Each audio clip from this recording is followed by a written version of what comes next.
ਸ਼ਲੋਕ ਮਹਿਲਾ ਪਹਿਲਾ।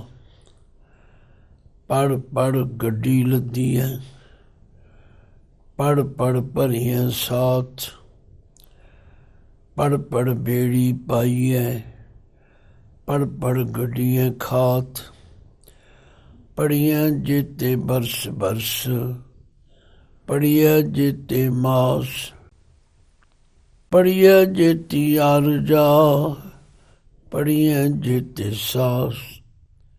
ਨਾਨਕ ਲਿਖੈ ਇੱਕ ਗੱਲ, ਹੋਰ ਹਉਮੈ ਚਖਣਾ ਚਾਖ।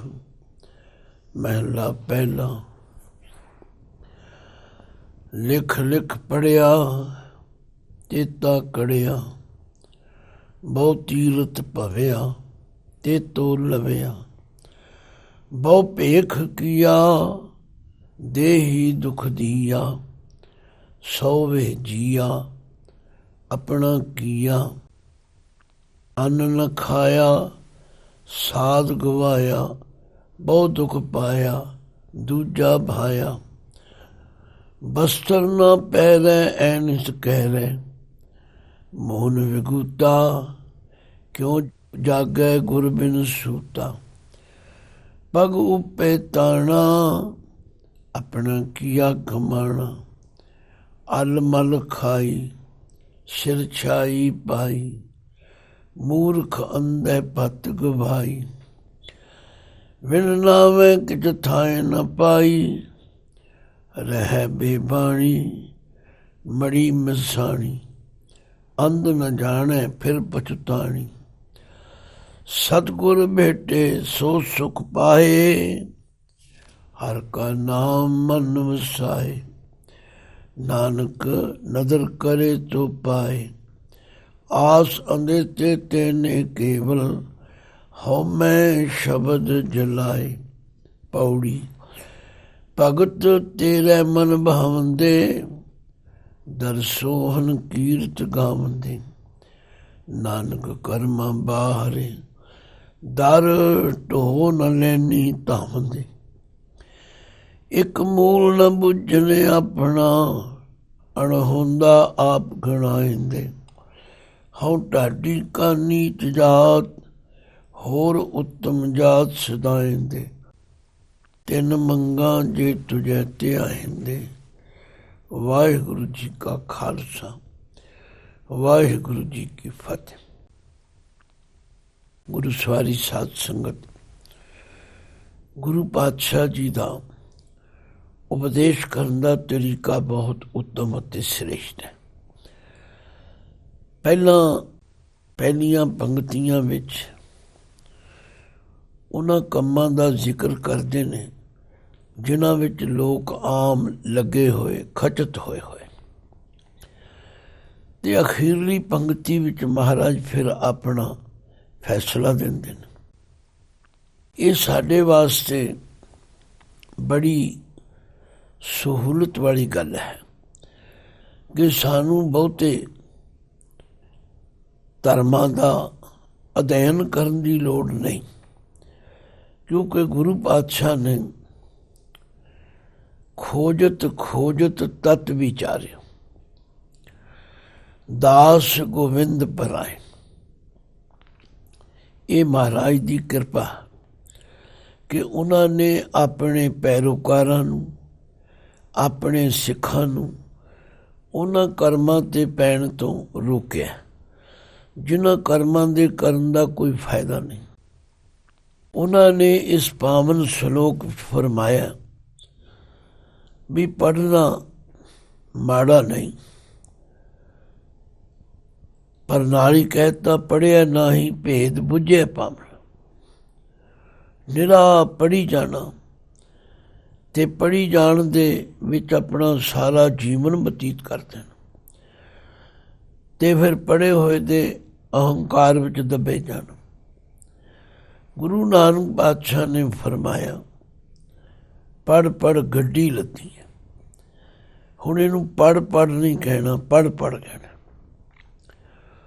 ਪੜ੍ਹ ਦੇ ਰਾੜੇ ਨੂੰ ਸਿਹਾਰੀ ਦਾ ਮਤਲਬ ਹੈ ਪੜ੍ਹ ਪੜ੍ਹ ਕੇ, ਪੜ੍ਹਨ ਦੀ ਕਿਰਿਆ ਕਰਕੇ। ਇੰਨੀਆਂ ਪੁਸਤਕਾਂ ਪੜ੍ਹੀਆਂ ਕਿ ਗੱਡੇ ਲੱਦ ਲਏ। ਪੜ੍ਹ ਪੜ੍ਹ ਭਰੀਆਂ ਸਾਥ। ਕਈ ਫਿਰ ਇੰਨੀਆਂ ਪੁਸਤਕਾਂ ਪੜ੍ਹ ਲੈਂਦੇ ਨੇ ਕਿ ਊਠਾਂ 'ਤੇ ਲੱਦੀ ਫਿਰਦੇ ਨੇ। ਪੁਰਾਣੇ ਸਮਿਆਂ ਵਿੱਚ ਸੁਣਦੇ ਹਾਂ ਕਿ ਇੱਕ ਪੰਡਿਤ ਦੂਜੇ ਪੰਡਿਤ ਨਾਲ ਸ਼ਾਸਤਰ ਅਰਥ ਕਰਦੇ। ਜਿਹੜਾ ਪੰਡਿਤ ਜਿੱਤ ਲੈਂਦਾ ਉਹ ਹਾਰੇ ਹੋਏ ਪੰਡਿਤ ਦੀਆਂ ਸਾਰੀਆਂ ਪੁਸਤਕਾਂ ਦਾ ਮਾਲਕ ਬਣ ਜਾਂਦਾ ਅਤੇ ਇੰਨੀਆਂ ਪੁਸਤਕਾਂ ਇਕੱਠੀਆਂ ਕਰ ਲੈਂਦਾ ਕਿ ਫਿਰ ਊਠਾਂ 'ਤੇ ਲੱਦ ਕੇ ਨਾਲ ਤੁਰਿਆ ਫਿਰਦਾ। ਇਹਦੇ ਸੰਬੰਧੀ ਕਈ ਤਰ੍ਹਾਂ ਦੀ ਉਥਾਨਕਾਂ ਵੀ ਪੜ੍ਹੀ ਹੈ ਕਿ ਐਸੇ ਪੰਡਿਤ ਗੁਰੂ ਨਾਨਕ ਦੇਵ ਜੀ ਨੂੰ ਮਿਲੇ ਜਿਨ੍ਹਾਂ ਦੇ ਨਾਲ ਪੁਸਤਕਾਂ ਦੀਆਂ ਕਈ ਗੱਡੀਆਂ ਲੱਦੀਆਂ ਹੋਈਆਂ ਜਾਂ ਕਈ ਊਠ ਲੱਦੇ ਹੋਏ ਸਨ। ਪੜ੍ਹ ਪੜ੍ਹ ਬੇੜੀ ਪਾਈ ਹੈ। ਇੰਨੀਆਂ ਪੁਸਤਕਾਂ ਪੜ੍ਹੀਆਂ ਕਿ ਜੇ ਕਿਧਰੇ ਦਰਿਆ ਪਾਰ ਕਰਨਾ ਪਵੇ ਤੇ ਬੇੜੀ ਲੱਦੀ ਜਾਏ। ਪੜ੍ਹ ਪੜ੍ਹ ਗੱਡੀਆਂ ਖਾਤ। ਇਤਨੀਆਂ ਪੁਸਤਕਾਂ ਪੜ੍ਹੀਆਂ ਕਿ ਕਈ ਖਾਤੇ ਭਰੇ ਜਾਣ। ਇਹ ਅੱਖਰੀ ਅਰਥ ਨੇ। ਹੁਣ ਇਹਨਾਂ ਦੀ ਡੂੰਘਾਈ ਵਿੱਚ ਜਾਓ ਤੇ ਭਾਵੇਂ ਕਿਤਨਾ ਸਮਾਂ ਲਾਓ। ਪੜ੍ਹੀਏ ਜੇ ਤੇ ਬਰਸ ਬਰਸ, ਭਾਵੇਂ ਕਿਤਨੇ ਸਾਲ ਪੜ੍ਹਦੇ ਰਹੀ। ਕੋਈ ਪੜ੍ਹਨ ਦੀ ਸੀਮਾ ਨਹੀਂ ਹੈ, ਹੱਦ ਨਹੀਂ ਹੈ। ਪੜ੍ਹੀਏ ਜੇ ਤੇ ਮਾਸ, ਜਿਤਨੇ ਮਹੀਨੇ ਪੜ੍ਹਦੇ ਰਹੀ। ਜਿਤਨੇ ਸਾਲ ਪੜ੍ਹਦੇ ਰਹੀਏ, ਜਿਤਨੇ ਮਹੀਨੇ ਪੜ੍ਹਦੇ ਰਹੀ। ਪੜ੍ਹੀਏ ਜੇ ਤੀ ਆਰਜਾ। ਹੁਣ ਆਰਜਾ ਸ਼ਬਦ ਜਿਹੜਾ ਇਹਦਾ ਅਰਥ ਹੈ ਉਮਰ। ਕਈਆਂ ਦੀ ਉਮਰ ਹੀ ਬੀਤ ਜਾਂਦੀ। ਉਹਨਾਂ ਦੀਆਂ ਡਿਗਰੀਆਂ ਸੁਣ ਸੁਣ ਕੇ ਕਈ ਵਾਰੀ ਪੈ ਆਉਂਦਾ ਵੀ ਇਤਨਾ ਪੜ੍ਹੇ ਹਨ। ਪੜ੍ਹੀਏ ਜੇ ਤੇ ਸਾਸ, ਜਿਤਨੇ ਸਵਾਸ ਪਰਮਾਤਮਾ ਨੇ ਦਿੱਤੇ ਸਾਰੇ ਪੜ੍ਹਦੇ ਹੀ ਬਤੀਤ ਕਰ ਦਿੱਤੇ। ਤੇ ਮਹਾਰਾਜ ਨੇ ਇੱਕ ਪੰਕਤੀ ਵਿੱਚ ਗੱਲ ਮੁਕਾ ਦਿੱਤੀ। ਨਾਨਕ ਲੇਖੈ ਇੱਕ ਗੱਲ। ਨਾਨਕ ਜੀ ਫਰਮਾਉਂਦੇ ਨੇ ਭਾਈ ਲੇਖੈ। ਲੇਖੈ ਦੇ ਖੱਖੇ ਨੂੰ ਦੋ ਲਾਵਾਂ ਨੇ ਹਿਸਾਬ ਵਿੱਚ। ਸਫਲ ਪੜ੍ਹਨਾ ਉਹ ਹੈ ਜਿਹਦੇ ਵਿੱਚ ਪਰਮਾਤਮਾ ਦੇ ਨਾਮ ਨਾਲ ਜੁੜਿਆ ਜਾ। ਜੇ ਸਿਰਫ ਪੜ੍ਹ ਪੜ੍ਹ ਕੇ ਪੜ੍ਹਨ ਦਾ ਹੰਕਾਰ ਹੋ ਗਿਆ, ਜੇ ਪੜ੍ਹ ਪੜ੍ਹ ਕੇ ਦੂਜਿਆਂ ਨੂੰ ਨੀਵਾਂ ਦਿਖਾਉਣ ਦੀ ਭਾਵਨਾ ਵੱਧ ਗਈ ਜਾਂ ਦੂਜਿਆਂ 'ਤੇ ਰੋਹ ਪਾਉਣ ਦੀ ਗੱਲ ਬਣ ਗਈ, ਮੈਂ ਇਤਨਾ ਪੜ੍ਹਿਆ ਹੋਇਆ। ਮਹਾਰਾਜ ਕਹਿੰਦੇ ਭਾਈ ਨਾਨਕ ਲੇਖੈ ਇੱਕ ਗੱਲ।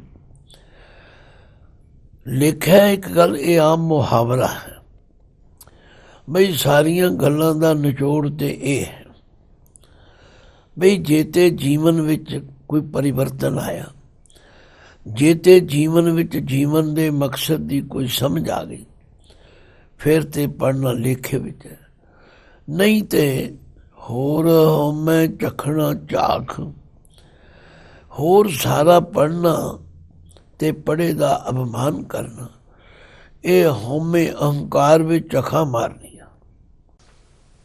ਮਹਿਲਾ ਪਹਿਲਾ ਲਿਖ ਲਿਖ ਪੜ੍ਹਿਆ ਦਿੱਤਾ ਕੜਿਆ।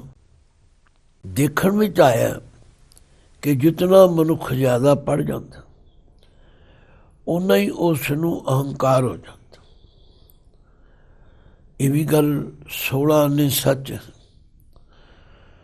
ਪੜ੍ਹੇ ਲਿਖੇ ਲੋਕ ਦੂਜਿਆਂ ਨੂੰ ਗੱਲ ਨਹੀਂ ਕਰਨ ਦਿੰਦੇ। ਇਸੇ ਗੱਲ 'ਤੇ ਹੀ ਉਹ ਆਪਣਾ ਵੱਡਾਪਨ ਸਮਝਦੇ ਨੇ ਕਿ ਸਾਡੇ ਕੋਲ ਡਿਗਰੀਆਂ ਬਹੁਤ ਨੇ। ਪਰ ਮਹਾਰਾਜ ਕਹਿੰਦੇ ਨੇ ਲਿਖ ਲਿਖ ਪੜ੍ਹਿਆ। ਕਈ ਬੜਾ ਲਿਖਦੇ ਹਨ ਅਤੇ ਲਿਖਣ ਤੋਂ ਪਹਿਲਾਂ ਉਹ ਪੜ੍ਹਦੇ ਬਹੁਤ ਨੇ, ਫਿਰ ਲਿਖਦੇ ਹਨ। ਤੇਤਾ ਕੜਿਆ, ਉਹਨਾਂ ਨੂੰ ਓਨਾ ਹੀ ਜ਼ਿਆਦਾ ਮੱਥਾ ਮਾਰਨਾ ਪੈਂਦਾ ਤਥਾ ਓਨਾ ਹੀ ਉਹ ਬੰਦਾ ਅਹੰਕਾਰੀ ਵੀ ਹੋ ਜਾਂਦਾ। ਅਕਸਰ ਦੇਖਣ ਵਿੱਚ ਆਇਆ। ਗੱਲਬਾਤ ਕਰਦਿਆਂ ਉਹਦੇ ਮੂੰਹੋਂ ਨਿਕਲਦਾ, ਮੈਂ ਇੰਨੇ ਗ੍ਰੰਥ ਪੜ੍ਹੇ ਨੇ, ਮੈਂ ਇੰਨੀਆਂ ਪੁਸਤਕਾਂ ਪੜ੍ਹੀਆਂ ਨੇ, ਮੈਨੂੰ ਪੜ੍ਹਦਿਆਂ ਇੰਨੇ ਸਾਲ ਹੋ ਗਏ, ਲਿਖ ਲਿਖ ਪੜ੍ਹਿਆ ਤੇਤਾ ਕੜਿਆ, ਬਹੁ ਤੀਰਥ ਭਵਿਆ ਤੇ ਤੋ ਲਵਿਆ। ਕਈ ਬੜੇ ਤੀਰਥਾਂ ਦੀ ਯਾਤਰਾ ਕਰਦੇ, ਫਿਰ ਉਹ ਆਪਣਾ ਅਨੁਭਵ ਦੱਸਣ ਲਈ ਬੜਾ ਬੋਲਦੇ ਨੇ। ਤੇ ਬਹੁਤਾ ਬੋਲਣ ਵਾਲੇ ਨੂੰ ਕੀ ਕਿਹਾ ਜਾਂਦਾ? ਕੀ ਇਹਨੇ ਕਾਂ ਲਾਈ ਹੈ, ਇਹਦਾ ਹਰ ਵੇਲੇ ਬੋਲਦਾ ਹੀ ਰਹਿੰਦਾ। ਉਹਦੇ ਕੋਲ ਬਹੁਤੀ ਦੇਰ ਕੋਈ ਬਹਿਣ ਲਈ ਤਿਆਰ ਨਹੀਂ ਹੁੰਦਾ, ਆਂਦੇ ਤੇ ਬੋਲਦਾ ਹੀ ਬੜਾ ਜ਼ਿਆਦਾ। ਹੁਣ ਅਸਲ ਵਿੱਚ ਉਹ ਜ਼ਾਹਰ ਕਰਨਾ ਚਾਹੁੰਦਾ ਹੈ ਕਿ ਮੈਂ ਬਹੁਤ ਪੜ੍ਹਿਆ ਹੋਇਆ, ਮੈਨੂੰ ਤਜਰਬਾ ਬੜਾ ਹੈ, ਮੈਨੂੰ ਅਨੁਭਵ ਬੜਾ ਹੈ, ਮੈਂ ਬੜੇ ਤੀਰਥਾਂ ਦਾ ਰਟਨ ਕੀਤਾ, ਲਿਖ ਲਿਖ ਪੜ੍ਹਿਆ ਤੇਤਾ ਕੜਿਆ, ਲਿਖ ਲਿਖ ਪੜ੍ਹਿਆ ਤੇਤਾ ਕੜਿਆ, ਬਹੁ ਤੀਰਥ ਭਵਿਆ ਤੇ ਤੋ ਲਵਿਆ। ਇਹ ਜਿਹੜਾ ਲਵਿਆ ਸ਼ਬਦ ਹੈ, ਆਮ ਤੌਰ 'ਤੇ ਜਿਵੇਂ ਕਾਂ ਬੋਲਦਾ ਹੋਵੇ ਨਾ, ਉਹਨੂੰ ਕਹਿੰਦੇ ਨੇ ਲਉ ਲਉ ਕਰਨਾ। ਤੋ ਇਸੇ ਤਰ੍ਹਾਂ ਦੇਖਣ ਵਿੱਚ ਆਇਆ ਕਿ ਜਿਨ੍ਹਾਂ ਲੋਕਾਂ ਨੇ ਪੜ੍ਹਿਆ ਜ਼ਿਆਦਾ ਹੁੰਦਾ, ਜਿਨ੍ਹਾਂ ਲੋਕਾਂ ਨੇ ਤੀਰਥ ਯਾਤਰਾ ਜ਼ਿਆਦਾ ਕੀਤੀ ਹੁੰਦੀ, ਉਹ ਫਿਰ ਓਨਾ ਹੀ ਆਪਣੇ ਲੈਕਚਰਬਾਜ਼ੀ ਕਰਦੇ। ਬਹੁ ਭੇਖ ਕੀਆ ਦੇਹੀ ਦੁੱਖ ਦੀਆ। ਕਿਉਂਕਿ ਬਾਬਾ ਨਾਨਕ ਜੀ ਦਾ ਮਿਸ਼ਨ ਤੇ ਕਿਰਤ ਕਰੋ ਨਾਮ ਜਪੋ ਵੰਡ ਛਕੋ, ਸਾਦਾ ਭੋਜਨ ਖਾਓ ਸਾਦੇ ਕੱਪੜੇ ਪਾਓ। ਪਰ ਕਈ ਤਰ੍ਹਾਂ ਦੇ ਲੋਕ ਦੇਖੀਦੇ ਹਨ, ਉਹਨਾਂ ਨੇ ਤਰ੍ਹਾਂ ਤਰ੍ਹਾਂ ਦਾ ਭੇਖ ਕੀਤਾ ਹੁੰਦਾ। ਕਿਸੇ ਦੀ ਪੱਗ ਕਿਹੋ ਜਿਹੀ, ਕਿਸੇ ਦਾ ਦੁਪੱਟਾ ਕਿਹੋ ਜਿਹਾ, ਕਿਸੇ ਦੀ ਕਮੀਜ਼ ਕਿਹੋ ਜਿਹੀ, ਭੇਖੀ ਬਣ ਜਾਂਦਾ। ਬਹੁ ਭੇਖ ਕੀਆ ਦੇਹੀ ਦੁੱਖ ਦੀਆ, ਤੇ ਆਪਣੇ ਸਰੀਰ ਨੂੰ ਦੁੱਖ ਦਿੰਦੇ। ਦੇਖੋ ਗੱਲ ਬੜੀ ਸਰਲ ਹੈ, ਬਈ ਕੱਪੜਾ ਤੇ ਪਾਉਣਾ ਸਰੀਰ ਨੂੰ ਢੱਕਣ ਵਾਸਤੇ, ਪਰ ਕਈ ਬੰਦੇ ਇਹਨਾਂ ਭੇਖਾਂ ਵਿੱਚ ਹੀ ਲੱਗੇ ਹੋਏ। ਇਸ ਕੋਟ ਨਾਲ ਇਹ ਦਸਤਾਰ ਚਾਹੀਦੀ, ਇਹ ਟਾਈ ਚਾਹੀਦੀ, ਇਹ ਚਾਹੀਦੀ, ਤਥਾ ਧਾਰਮਿਕ ਤੌਰ 'ਤੇ ਵੀ ਦੁਨੀਆ 'ਚ ਦੇਖਿਆ ਜਾਏ ਤੇ ਇੰਨੇ ਭੇਖ ਨੇ ਜਿਨ੍ਹਾਂ ਦੀ ਗਿਣਤੀ ਨਹੀਂ ਕੀਤੀ ਜਾ ਸਕਦੀ। ਪਰ ਜਿਤਨੇ ਭੇਖ ਕਰਨੇ ਨੇ, ਉਹਨੇ ਫਿਰ ਦੇਹੀ ਨੂੰ ਦੁੱਖ ਵੀ ਦੇਣਾ।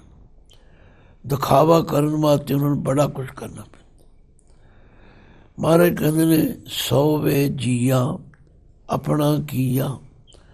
ਹੇ ਜੀਆ, ਹੁਣ ਤੂੰ ਆਪਣਾ ਕੀਤਾ ਆਪ ਭੁਗਤ, ਨਾ ਤੂੰ ਇਹੋ ਜਿਹੇ ਭੇਖਾਂ ਵਿੱਚ ਫਸਦਾ ਤੇ ਨਾ ਤੈਨੂੰ ਇਹੋ ਜਿਹਾ ਕੋਈ ਕਸ਼ਟ ਜਾਂ ਦਿਖਾਵਾ ਕਰਨਾ ਪੈਂਦਾ। ਅੰਨ ਨਾ ਖਾਇਆ ਸਾਧ ਗਵਾਇਆ। ਕਈਆਂ ਨੇ ਕਈ ਤਰ੍ਹਾਂ ਦੇ ਵਰਤ ਧਾਰਨ ਕੀਤੇ ਹੋਏ, ਮੈਂ ਇਹ ਨਹੀਂ ਖਾਂਦਾ, ਮੈਂ ਉਹ ਨਹੀਂ ਖਾਂਦਾ, ਮੈਂ ਫਲਾਣੇ ਦਿਨ ਨਹੀਂ ਖਾਂਦਾ, ਮੈਂ ਫਲਾਣੇ ਦਿਨ। ਉਹ ਆਪਣੇ ਜੀਵਨ ਦਾ ਸਵਾਦ ਹੀ ਗਵਾ ਲੈਂਦੇ। ਉਹਨਾਂ ਨੂੰ ਹਰ ਵੇਲੇ ਇਹੀ ਖਪਤ ਚੰਬੜਿਆ ਰਹਿੰਦਾ। ਬਹੁਤ ਦੁੱਖ ਪਾਇਆ ਦੂਜਾ ਪਾਇਆ। ਉਹਨਾਂ ਨੇ ਆਪਣਾ ਅਡੰਬਰ ਕਰ ਕਰਕੇ ਬੜਾ ਦੁੱਖ ਪਾਇਆ। ਉਹ ਹਰ ਵੇਲੇ ਇਸੇ ਚਿੰਤਾ ਵਿੱਚ ਹੀ ਪਏ ਰਹਿੰਦੇ, ਔਰ ਉਹਨਾਂ ਨੂੰ ਹੋਰ ਕੁਝ ਚੰਗਾ ਹੀ ਨਹੀਂ ਲੱਗਦਾ। ਬਹੁਤ ਦੁੱਖ ਪਾਇਆ ਦੂਜਾ ਬਹਾਇਆ। ਭਾਵ ਪਰਮਾਤਮਾ ਦੇ ਨਾਮ ਤੋਂ ਬਿਨਾਂ ਹੋਰ ਗੱਲਾਂ ਵਿੱਚ ਲੱਗ ਕੇ ਉਹ ਬੜੇ ਦੁਖੀ ਹੁੰਦੇ। ਬਸਤਰ ਨਾ ਪੈ ਰਹੇ ਐਨਸ ਕਹਿ ਰਹੇ।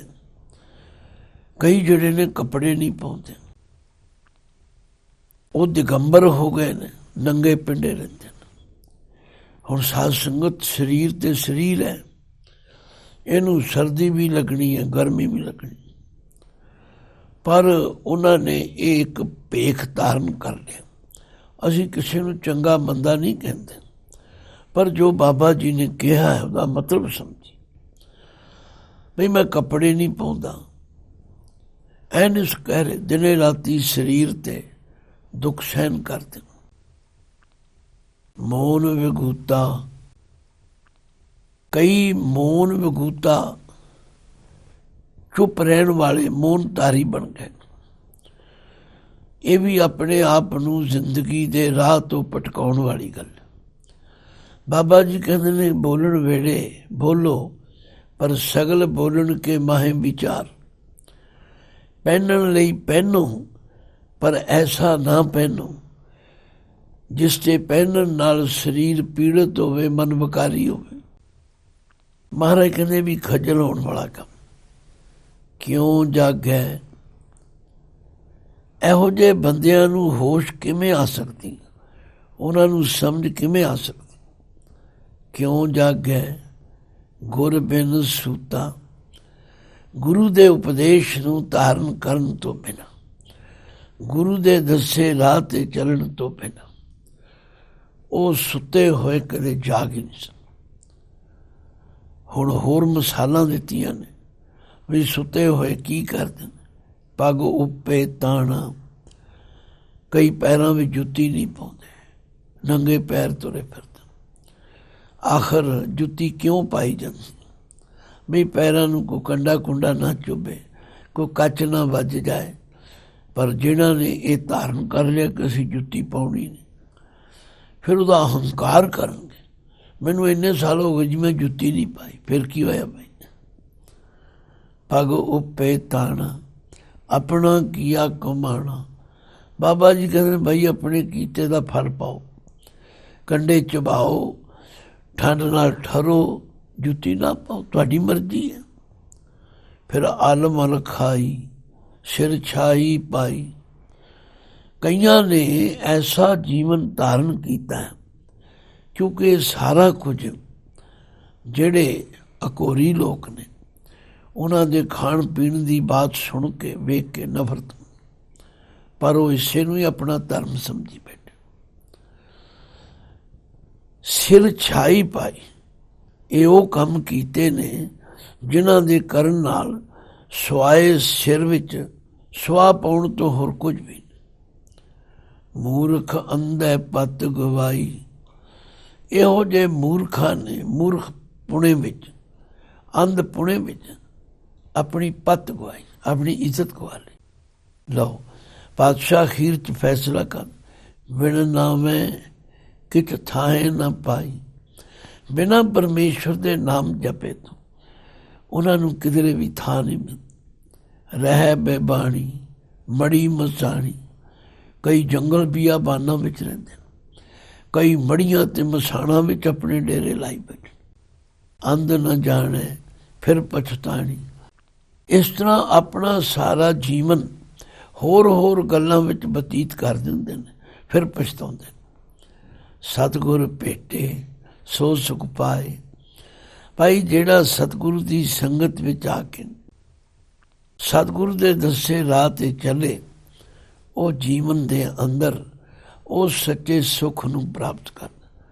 ਹਰ ਕਾ ਨਾਮ ਮਨ ਵਸਾਏ, ਤੇ ਪਰਮੇਸ਼ਵਰ ਦੇ ਨਾਮ ਨੂੰ ਮੰਨ ਕੇ ਆਪਣੇ ਮਨ ਵਿੱਚ ਵਸਾਏ, ਉਹਦਾ ਸਿਮਰਨ ਕਰੇ।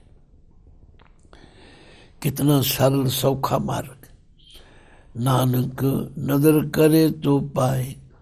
ਨਾਨਕ ਜੀ ਫਰਮਾਉਂਦੇ ਨੇ ਇਸ ਰਸਤੇ ਨੂੰ ਉਹ ਮਨੁੱਖ ਪ੍ਰਾਪਤ ਕਰਦਾ ਜਿਹਦੇ ਉੱਤੇ ਵਾਹਿਗੁਰੂ ਦੀ ਕਿਰਪਾ ਹੋ। ਤੇ ਜਿਹਦੇ ਉੱਤੇ ਵਾਹਿਗੁਰੂ ਦੀ ਕਿਰਪਾ ਹੋ ਜਾਏ, ਆਸ ਅੰਦੇਸੇ ਤੇ ਨੇ ਕੇਵਲ, ਉਹ ਇਹਨਾਂ ਆਸਿਆਂ ਤੋਂ, ਅੰਦੇਸਿਆਂ, ਚਿੰਤਾਵਾਂ ਤੋਂ ਨੇ ਕੇਵਲ ਹਉਮੈ ਸ਼ਬਦ ਜਲਾਏ। ਔਰ ਉਹ ਗੁਰੂ ਦੇ ਸ਼ਬਦ ਦੀ ਵਿਚਾਰ ਕਰਕੇ ਆਪਣੇ ਅੰਦਰੋਂ ਹਉਮੈ ਅਹੰਕਾਰ ਨੂੰ ਸਾੜ ਲੈਂਦੇ। ਫਿਰ ਪਾਤਸ਼ਾਹ ਨਿਚੋੜ ਕਰਦੇ ਨੇ। ਪੌੜੀ ਭਗਤ ਤੇਰੇ ਮਨ ਭਾਵੰਦੇ, ਹੇ ਵਾਹਿਗੁਰੂ ਤੇਰੇ ਮਨ ਵਿੱਚ ਤੇਰੇ ਭਗਤ ਤੈਨੂੰ ਚੰਗੇ ਲੱਗਦੇ। ਦਰ ਸੋਹਣ ਕੀਰਤ ਗਾਵੰਦੇ, ਜਿਹੜੇ ਤੁਹਾਡੇ ਦਰਬਾਰ ਵਿੱਚ ਸੌਂਦੇ ਨੇ, ਕੀਰਤ ਗਾਵੰਦੇ, ਕੀਰਤੀ ਕਰਦੇ ਨੇ, ਭਾਵ ਤੁਹਾਡਾ ਹਰ ਵੇਲੇ ਜਸ ਕਰਦੇ। ਨਾਨਕ ਕਰਮਾਂ ਬਾਹਰੇ ਦਰ ਢੋ ਨ ਲੈਣੀ ਤਾਂ ਹੁੰਦੇ। ਨਾਨਕ ਜੀ ਫਰਮਾਉਂਦੇ ਨੇ ਜਿਨ੍ਹਾਂ ਉੱਤੇ ਤੁਹਾਡੀ ਬਖਸ਼ਿਸ਼ ਨਹੀਂ ਹੋਈ, ਉਹ ਤੁਹਾਡੇ ਦਰ ਤੇ ਟੋਹੀ ਨਹੀਂ ਪ੍ਰਾਪਤ ਕਰਦੇ। ਭਾਵ ਉਹਨਾਂ ਦੇ ਕੀਤੇ ਹੋਏ ਕੰਮ ਲੇਖੇ ਨਹੀਂ ਲੱਗਦੇ। ਜਿਨ੍ਹਾਂ ਨੇ ਚੰਗੇ ਕੰਮ ਨਹੀਂ ਕੀਤੇ, ਜਿਹੜੇ ਸਹੀ ਮਾਰਗ ਤੇ ਨਹੀਂ ਚੱਲੇ, ਇੱਕ ਮੂਲ ਨ ਬੁੱਝਣ ਆਪਣਾ, ਕੁਝ ਐਸੇ ਨੇ ਜਿਨ੍ਹਾਂ ਨੇ ਆਪਣੇ ਸਰੂਪ ਨੂੰ ਜਾਣਿਆ ਹੀ ਨਹੀਂ।